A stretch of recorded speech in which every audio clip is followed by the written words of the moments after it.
कितनी भी बड़ी चुनौतियां क्यों ना आ जाएं, वैश्विक स्थिति में कितनी भी अस्थिरता क्यों ना आ जाए, हमने कोविड का भी सामना किया था।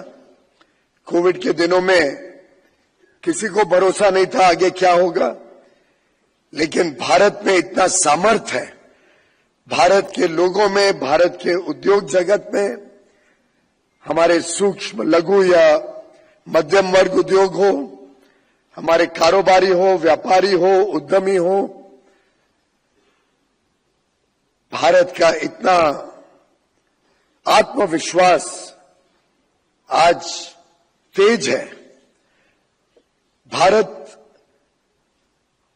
कोई चुनौती से डरता नहीं है, कोई चुनौती के सामने झुकता नहीं है। भारत निरंतर आगे बढ़ते रहेगा और आज आपके आने से हम सब का हौसला और बढ़ा है और हम सब और मेहनत करके कैसे भारत को अपने सही स्थान पर, सही ऊंचाई पे लेके जा सके, उसके संकल्प के साथ हम आज का प्लैटिनम जुबली सेलिब्रेशन मनाएंगे। मेरा पूरा विश्वास है जिस प्रकार से ईपीसी ने गत 70 वर्षों में कहां $10 मिलियन का एक्सपोर्ट 1955 में करते थे, आज बढ़कर $116 बिलियन का एक्सपोर्ट किया है।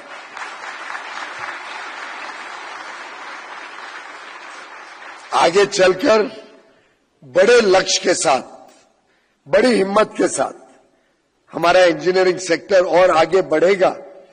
और ये मैं इसलिए भी कह सकता हूं महामहिम जी, क्योंकि एक प्रकार से मैं अपने परिवार के साथ बात कर रहा हूं, मैं उस ऑर्गेनाइजेशन से बात कर रहा हूं जहां मैं भी मेंबर था।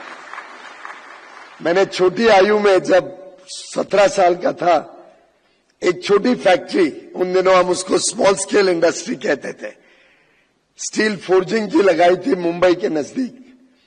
कॉलेज में पढ़ता था, लेकिन कॉलेज के बाद फैक्ट्री में जाता था लगाने के लिए, चलाने के लिए। बहुत सारी दिक्कतें भी उन दिनों झेली है, लेकिन तभी से मैं ईपीसी का मेंबर था और कई ऐसे मित्र हैं यहां पे। उल्टे चेयरमैन पंकज चड्डा भी तब से मेरे मित्र हैं जब मैं छोटी आयु में ईपीसी का स्वयं मेंबर था। तो इससे अपने परिवारजनों के साथ तो खुल के बात कर सकता हूं और मुझे पूरा विश्वास है कि जो लक्ष्य लेके हम चले हैं कि भारत को जीरो डिफेक्ट, जीरो इफेक्ट से हमें सुशोभित करना है। भारत का जो सामान बनेगा, भारत से जो वस्तु, चाहे डोमेस्टिक इंडस्ट्री के लिए हो, चाहे विदेश के लिए हो, निर्यात हो या भारत के कारोबार में बिक रहा हो, हमें उसमें सुनिश्चित करना है कि अच्छी गुणवत्ता का सामान, हाई क्वालिटी प्रोडक्ट्स भारत में बने, भारत में बिके। और दुनिया में जो आज विश्वास भारत के ऊपर है, दुनिया जो हमें एक ट्रस्टेड पार्टनर के रूप में देखती है, हमें कभी दुनिया का भरोसा खोना नहीं है, दुनिया के भरोसे के सामने कमजोर नहीं होना।